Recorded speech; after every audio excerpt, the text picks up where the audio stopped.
الفيديو ده اول ما شفته حسيت اني متلجة وبردانة جدا. الله يكون في عون الناس اللي عايشة في وسط التلج. الست دي قامت من النوم كالعادة على شغل البيت، بقت تنظف قدام بيتها. ولادها كانوا خارجين يبصوا عليها، دخلتهم جوه البيت، قعدتهم قدام الدفاية وادتهم التليفون بتاعها، وطلعت جري بسرعة علشان تملى مية، عشان للأسف ما عندهمش مية. طول الطريق بتتزحلق، فعلا حياة صعبة، يعني تلج والجو برد جدا، والأرض كمان مش سهلة عشان تمشي عليها. وملت المية ورجعت البيت بكل صعوبة مش بكل سهولة.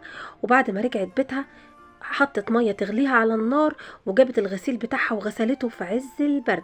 عندك الغساله بتطلع الغسيل ناشف وما بتقدريش تغسلي. وعلقت الغسيل، وبعدين بدأت تجهز الغدا. خلصت الاكل وزوجها جه من الشغل لقى الاكل جاهز، وقاعدين بياكلوا بألف هنا وشفا. احمد ربنا على حياتك وعلى الجو اللي انت فيه.